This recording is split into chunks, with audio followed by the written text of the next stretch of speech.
Hello viewers, welcome to my YouTube channel. আজকে আমি তোমাদের জন্য ক্লাস 12-এর ইংলিশের ভিডিও নিয়ে চলে এসেছি।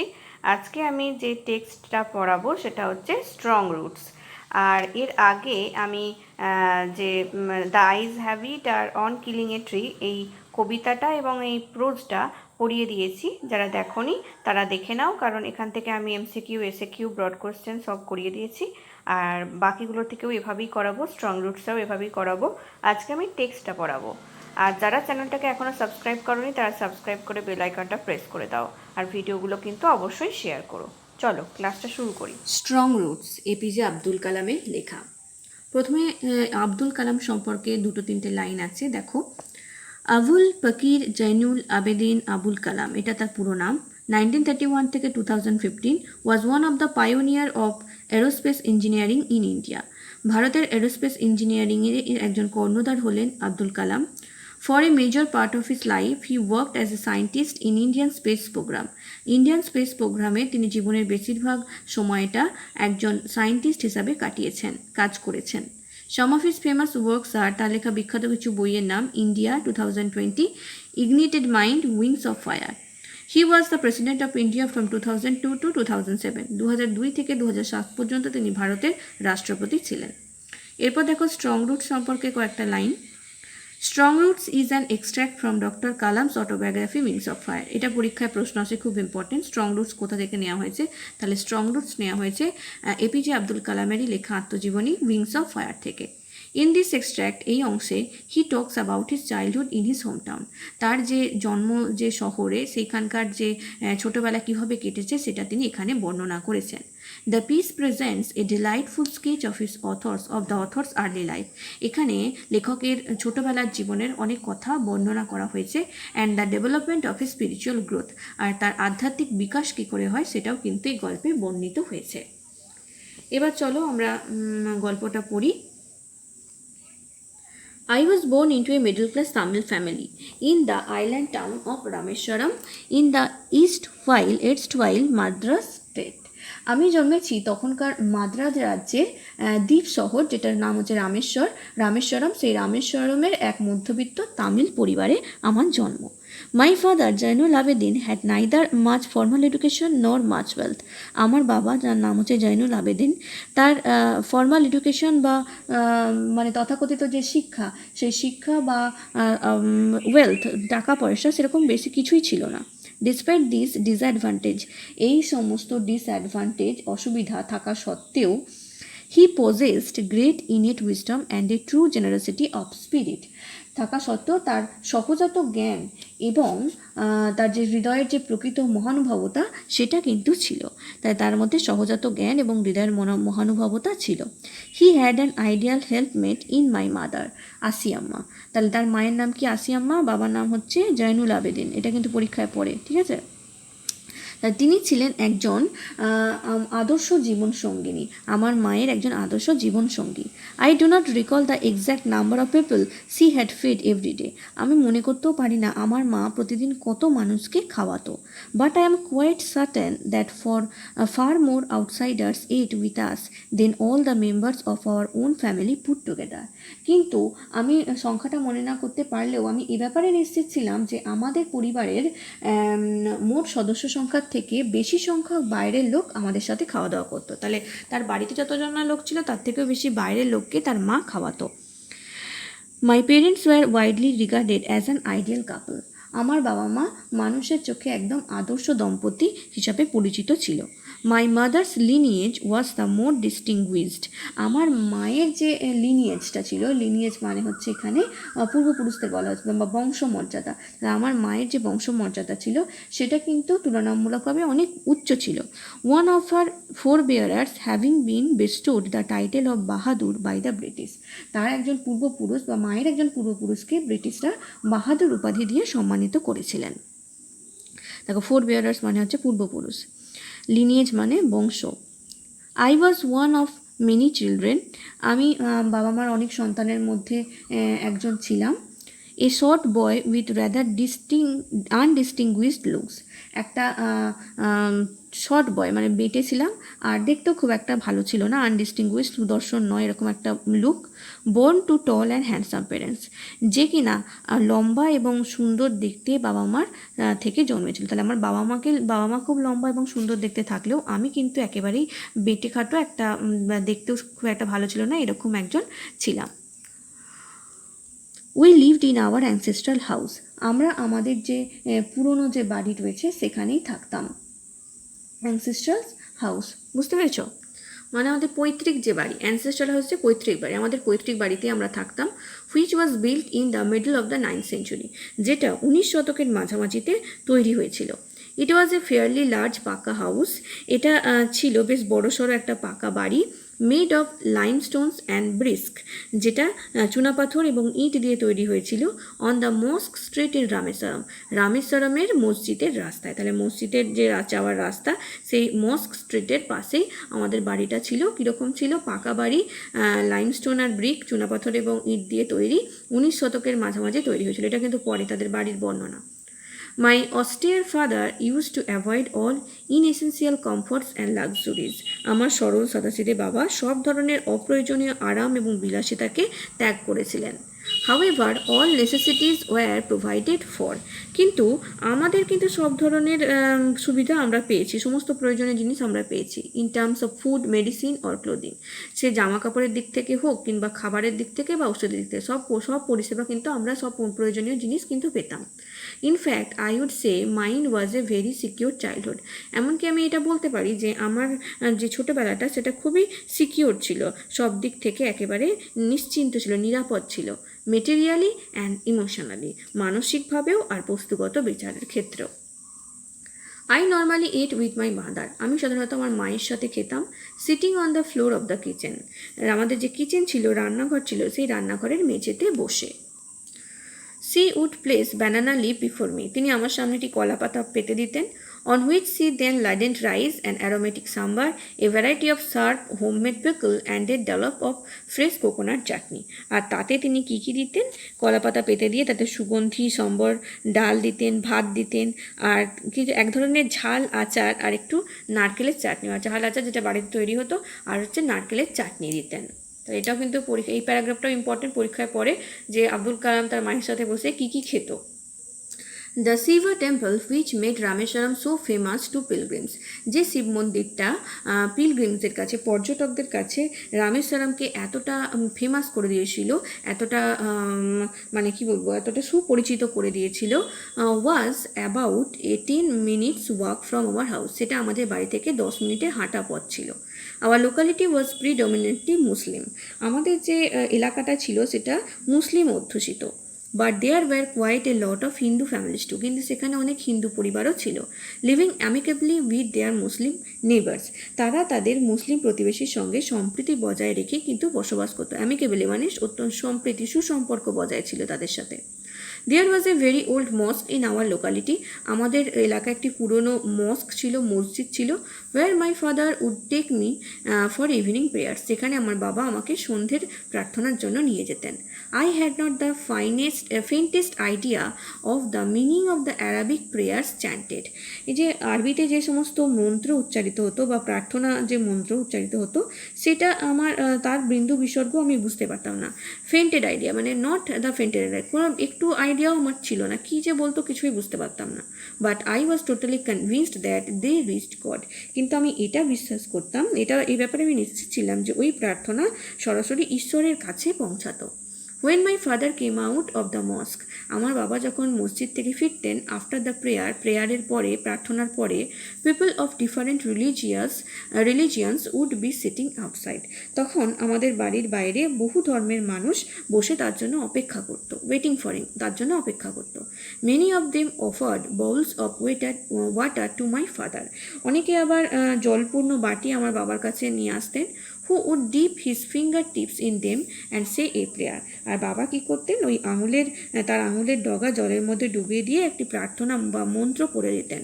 The water was then carried home for the invalids, তারপরে সেই জলটা তারা বাড়িতে নিয়ে যেত, বাড়িতে যে সমস্ত অক্ষম যে রোগীরা রয়েছে তাদের জন্য। I also remember people visiting our home to offer thanks after being cured. আমার এটাও মনে আছে সেই জল খেয়ে সুস্থ হয়ে যাওয়ার পর অনেক মানুষ কিন্তু আমাদের বাড়িতে এসে বাবাকে ধন্যবাদও দিয়ে যেত।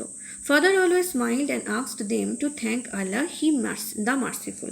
বাবা সবসময় মৃদু হেসে তাদের বলতেন যে আমাকে ধন্যবাদ না জানিয়ে ভগবানকে ধন্যবাদ জানাও, কারণ তিনিই হলেন সর্বশক্তিমান, তিনি সবাইকে ক্ষমা করেন। নেক্সট প্যারাগ্রাফ দেখো, the high priest of Rameswaram temple, Rameswaram মন্দিরের প্রধান পুরোহিত পক্ষী লক্ষ্মণ শাস্ত্রী, যার নাম হচ্ছে পক্ষী লক্ষ্মণ শাস্ত্রী। এটাও কিন্তু খুব ইম্পর্টেন্ট শর্ট কোশ্চেন। রামেশ্বরম মন্দিরের প্রধান পুরোহিতের নাম কি? তো তার নাম হচ্ছে Pakshi Lakshmana Shastri. Was a very close friend of my friend, আমার বাবার খুব কাছের বন্ধু ছিল। One of the most vivid memories of my early childhood is of the two men. আমার ছোটোবেলার যে উজ্জ্বল স্মৃতিগুলো আমার মনে পড়ে তার মধ্যে একটি হলো যে এই দুজন মানুষ ইচ ইন ট্র্যাডিশনাল অ্যাটায়ার, প্রত্যেকে তার নিজের ধর্মের পোশাক পরিহিত হয়ে ডিসকাসিং স্পিরিচুয়াল ম্যাটার্স, তারা আধ্যাত্মিক বিষয় নিয়ে আলোচনা করতো। তাহলে একজন মুসলিম, একজন হিন্দু, একজন পুরোহিতের ড্রেস আর একজন মসজিদের যে মোল্লা তার ড্রেস পরে রয়েছে, তাই দুজনের অ্যাটায়ার পরে আধ্যাত্মিক বিষয় নিয়ে পাশাপাশি বসে আলোচনা করতো। When I was old enough to ask question, যখন আমি প্রশ্ন করার মতো বয়সে এলাম, I asked my father, আমি আমার বাবাকে জিজ্ঞেস করেছিলাম about the relevance of prayer. আমি কি জিজ্ঞেস করেছিলাম না, প্রার্থনার গুরুত্ব কি সেটা আমি জানতে চেয়েছিলাম। রেলিভেন্স মানে গুরুত্ব, তাহলে আমার বাবার কাছে প্রার্থনার গুরুত্বটা কি সেটা জানতে চেয়েছিলাম। মাই ফাদার টোল্ড মি, আমার বাবা আমাকে বলেছিলেন, there was nothing mysterious about prayer, প্রার্থনার মধ্যে মিস্টেরিয়াস কিছু নেই, অদ্ভুত কিছু ব্যাপার নেই। Rather, prayer made possible a communion of the spirit between people. বরং এটি মানুষের সাথে মানুষের যে আত্মিক মেলবন্ধন, সেই মেলবন্ধনের একটা উপায় বলতে পারো। তাহলে কি বলেছিলেন যে প্রার্থনার মধ্যে রহস্যের কোনো ব্যাপার নেই, এটা মানুষের সাথে মানুষের আত্মিক মেলবন্ধন ঘটায়।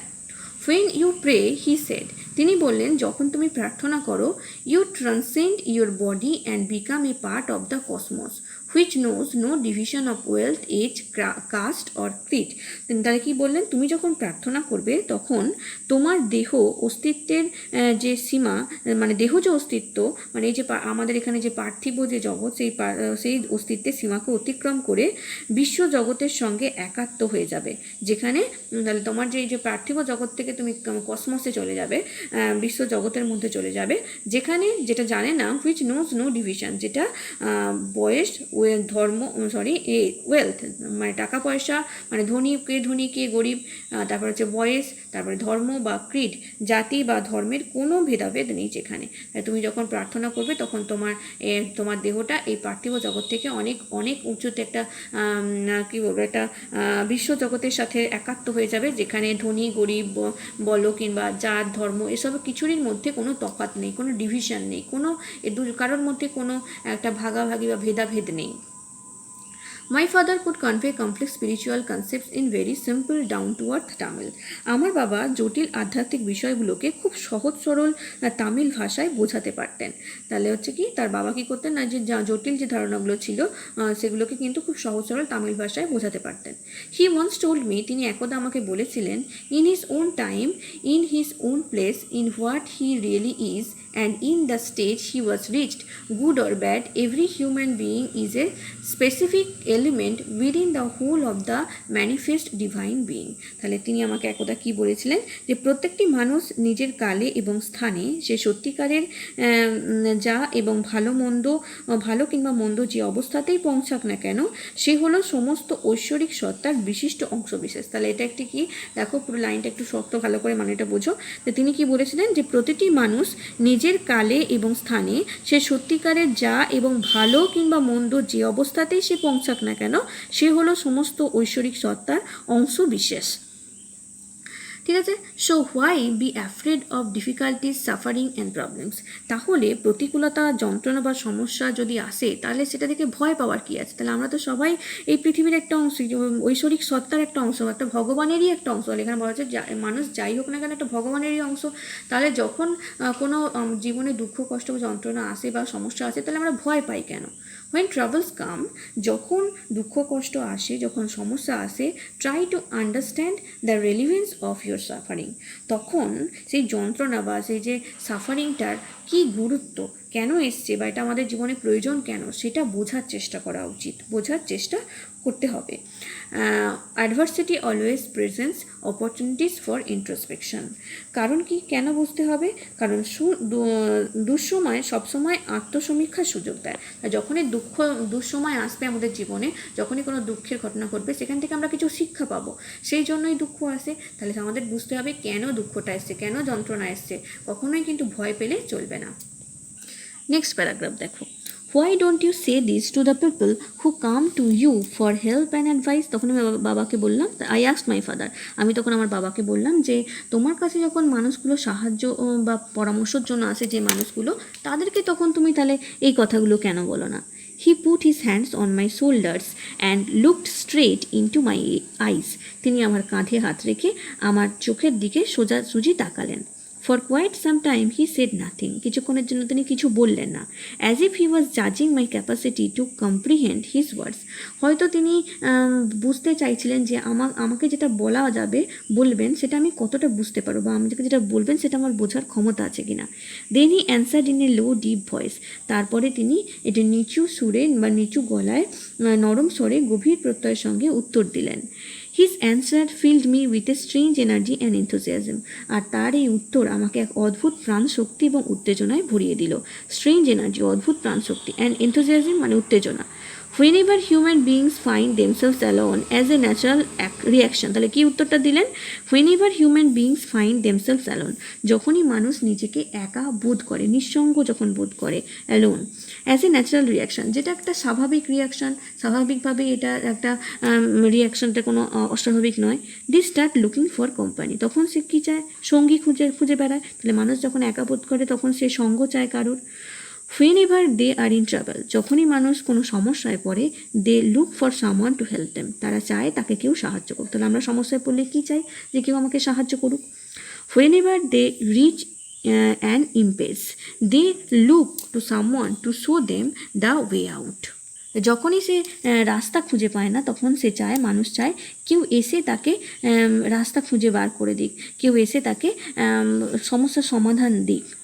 Every recurrent anguish, longing and desire finds its own special helper. তাহলে কি বলেছে?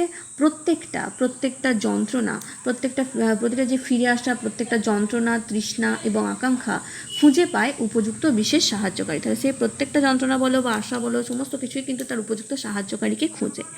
For the people who come to me in distress, আমার কাছে যে মানুষগুলো দুর্দশাগ্রস্ত হয়ে আসে, I am but a go-between in their effort to propitiate demonic forces with prayers and offerings. আমি কি করি? আমি তাদের মাঝে একটা মিডিয়াম হিসাবে কাজ করি। আমি তাদেরকে প্রার্থনা আর পুজো অর্চনা এই সমস্ত দিয়ে অশুভ শক্তিকে তুষ্ট করার কাজের মাধ্যমের ভূমিকা হিসাবে পালন করি। তাহলে একটা মাধ্যম, মানে অশুভ শক্তি কাটিয়ে প্রার্থনার মধ্যে দিয়ে তাদেরকে সেই সমস্যা থেকে বের করে নেওয়ার একটা মাধ্যম হিসাবে কাজ করি। This is not a correct approach at all, এটা কিন্তু একেবারেই সঠিক পন্থা নয়। And should never be followed, আর এটা পালন করা বা এই পন্থাকে এগিয়ে নিয়ে যাওয়া উচিত নয়। One must understand the difference between a fear-ridden vision and destiny, and the vision that enables us to seek the enemy of fulfillment within ourselves.